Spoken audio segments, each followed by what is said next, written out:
prachy za hračky?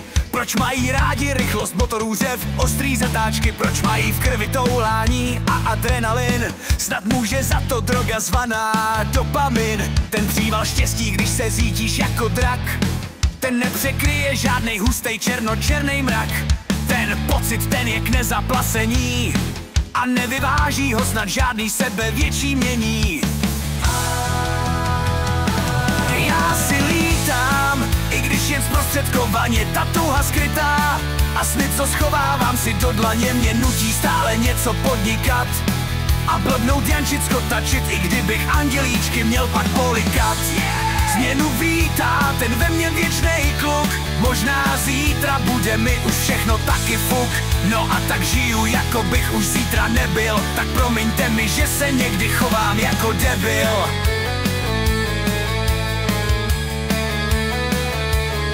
Já nevydržím dlouho jen na jednom místě stát, já potřebuju nový věmy a toužím si hrát. Snad všichni chlapi mají obutý boty toulavý a bláznivý myšlenky vtíraj se jim stále do hlavy. Když chlapovi nasadí zlatý okovy a do ucha mu budeš šeptat řeči medový, tak moc dlouho ho neudržíš, to mi vážně věř. Má v genech kódy pro toulání jako divá zvěř.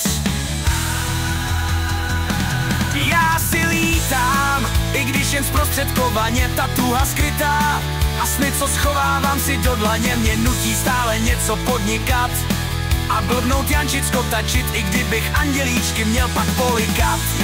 Změnu vítá ten ve mně věčnej kluk, možná zítra bude mi už všechno taky fuk. No a tak žiju, jako bych už zítra nebyl, tak promiňte mi, že se někdy chovám jako debil.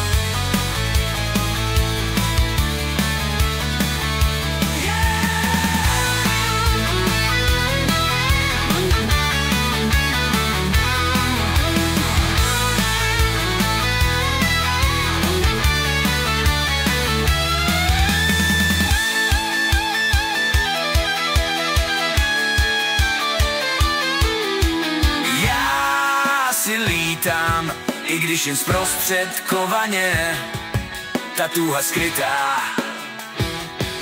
a sny, co schovávám si do dlaně, mě nutí stále něco podnikat a blbnout, jančit, skotačit, prach cest furt polikat. Změnu vítá ten ve mně věčnej kluk, možná zítra bude mi už všechno taky fuk. Tak žiju, jak by zítřek přijít neměl, a nechám